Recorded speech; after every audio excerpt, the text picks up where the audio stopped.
Chapter 20. The Prince and the Hermit. The high hedge hid him from the house now, and so, under the impulse of a deadly fright, he let out all his forces and sped toward a wood in the distance. He never looked back until he had almost gained the shelter of the forest. Then he turned and descried two figures in the distance. That was sufficient. He did not wait to scan them critically, but hurried on, and never abated his pace till he was far within the twilight depths of the wood. Then he stopped, being persuaded that he was now tolerably safe. He listened intently, but the stillness was profound and solemn, awful even, and depressing to the spirits.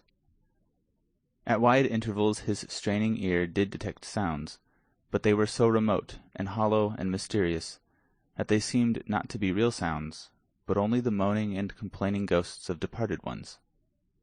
So the sounds were yet more dreary than the silence which they interrupted. It was his purpose, in the beginning, to stay where he was the rest of the day, but a chill soon invaded his perspiring body, and he was at last obliged to resume movement in order to get warm. He struck straight through the forest, hoping to pierce to a road presently, but he was disappointed in this. He travelled on and on, but the farther he went, the denser the wood became, apparently.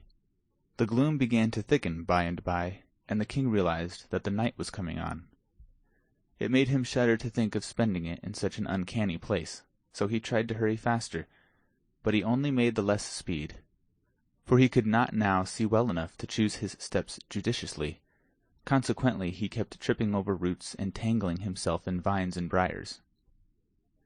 And how glad he was when at last he caught the glimmer of a light! He approached it warily, stopping often to look about him and listen. It came from an unglazed window opening in a shabby little hut. He heard a voice now, and felt a disposition to run and hide, but he changed his mind at once, for this voice was praying, evidently. He glided to the one window of the hut, raised himself on tiptoe, and stole a glance within. The room was small. Its floor was the natural earth, beaten by hard use. In a corner was a bed of rushes and a ragged blanket or two.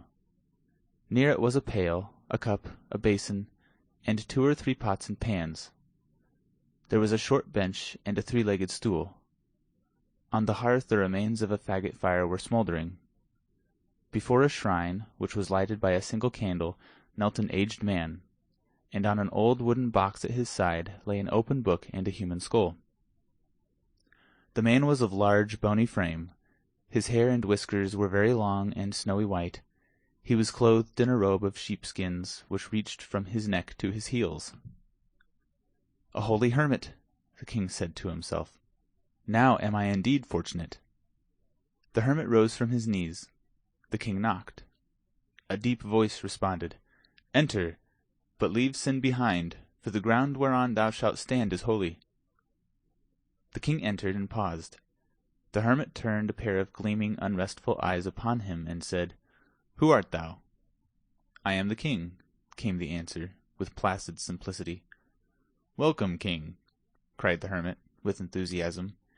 Then, bustling about with feverish activity, and constantly saying "Welcome, welcome," he arranged his bench, seated the king on it, by the hearth, threw some faggots on the fire, and finally fell to pacing the floor with a nervous stride. "Welcome! Many have sought sanctuary here, but they were not worthy, and were turned away. But a king who casts his crown away, and despises the vain splendors of his office, and clothes his body in rags to devote his life to holiness and the mortification of the flesh, he is worthy, he is welcome. Here shall he abide all his days till death come." The king hastened to interrupt and explain, but the hermit paid no attention to him, did not even hear him apparently, but went right on with his talk, with a raised voice and a growing energy. "And thou shalt be at peace here. None shall find out thy refuge to disquiet thee with supplications to return to that empty and foolish life which God hath moved thee to abandon. Thou shalt pray here. Thou shalt study the book. Thou shalt meditate upon the follies and delusions of this world, and upon the sublimities of the world to come.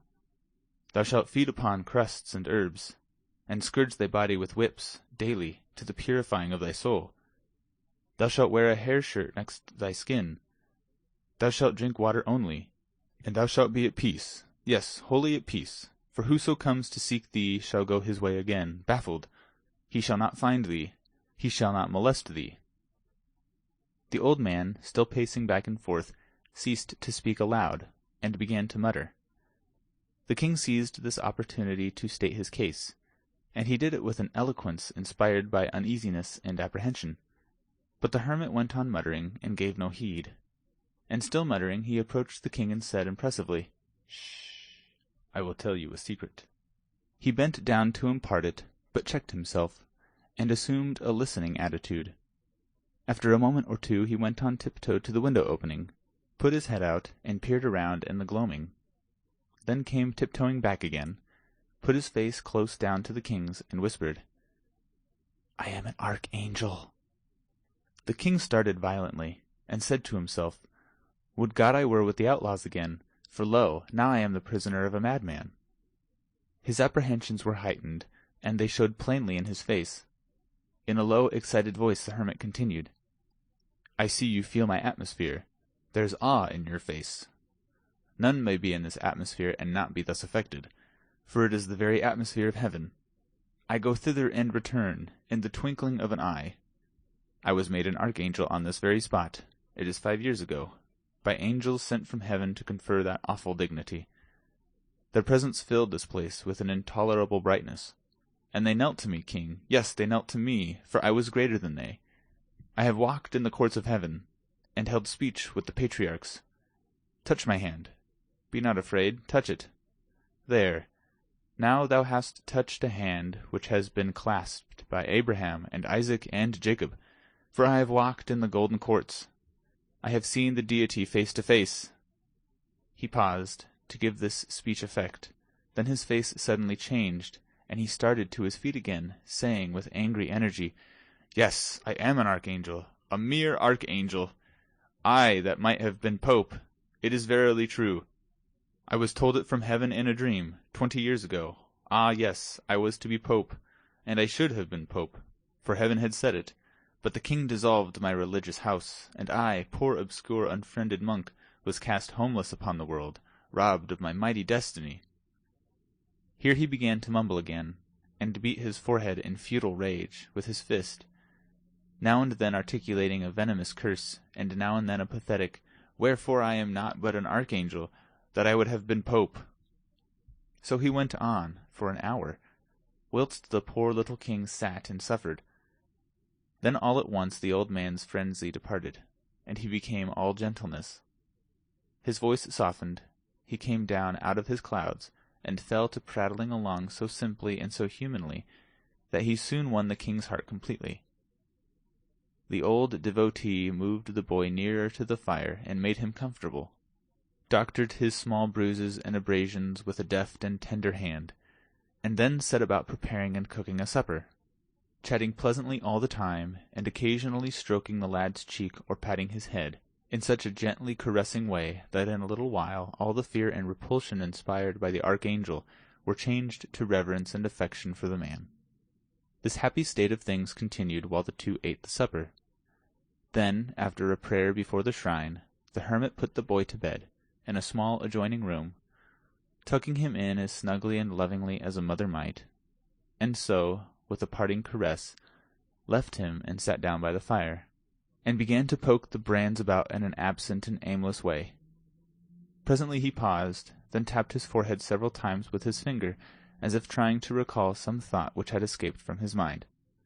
Apparently he was unsuccessful. Now he started quickly up, and entered his guest's room, and said, "Thou art king?"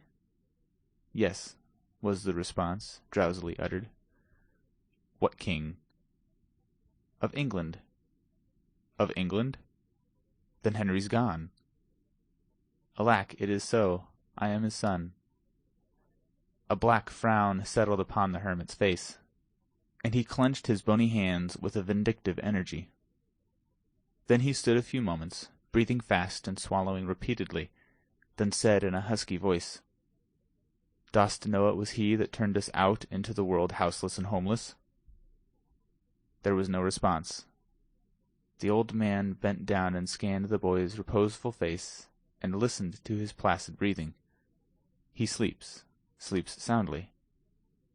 And the frown vanished away and gave place to an expression of evil satisfaction.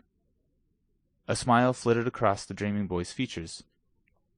The hermit muttered, "So, his heart is happy," and he turned away. He went stealthily about the place, seeking here and there for something, now and then halting to listen, now and then jerking his head around and casting a quick glance toward the bed, and always muttering, always mumbling to himself. At last he found what he seemed to want, a rusty old butcher knife and a whetstone. Then he crept to his place by the fire, sat himself down, and began to whet the knife softly on the stone, still muttering, mumbling, ejaculating. The winds sighed around the lonely place. The mysterious voices of the night floated by out of the distances. The shining eyes of venturesome mice and rats peered out at the old man from cracks and coverts. But he went on with his work, rapt, absorbed, and noted none of these things. At long intervals he drew his thumb along the edge of his knife, and nodded his head with satisfaction. "It grows sharper," he said. "Yes, it grows sharper." He took no note of the flight of time, but worked tranquilly on, entertaining himself with his thoughts, which broke out occasionally in articulate speech. "His father wrought us evil. He destroyed us, and is gone down into the eternal fires. Yes, down into the eternal fires. He escaped us, but it was God's will. Yes, it was God's will. We must not repine. But he hath not escaped the fires. No, he hath not escaped the fires, the consuming, unpitying, remorseless fires, and they are everlasting." And so he wrought, and still wrought, mumbling, chuckling a low rasping chuckle at times, and at times breaking again into words. It was his father that did it all. I am but an archangel. But for him I should be pope. The king stirred. The hermit sprang noiselessly to the bedside, and went down upon his knees, bending over the prostrate form with his knife uplifted. The boy stirred again. His eyes came open for an instant, but there was no speculation in them. They saw nothing. The next moment his tranquil breathing showed that his sleep was sound once more. The hermit watched and listened for a time, keeping his position and scarcely breathing. Then he slowly lowered his arms, and presently crept away, saying, "It is long past midnight. It is not best that he should cry out, lest by accident someone be passing." He glided about his hovel, gathering a rag here, a thong there, and another one yonder. Then he returned, and by careful and gentle handling he managed to tie the king's ankles together without waking him. Next he essayed to tie the wrists. He made several attempts to cross them, but the boy always drew one hand or the other away, just as the cord was ready to be applied. But at last, when the archangel was almost ready to despair, the boy crossed his hands himself, and the next moment they were bound. Now a bandage was passed under the sleeper's chin, and brought up over his head, and tied fast.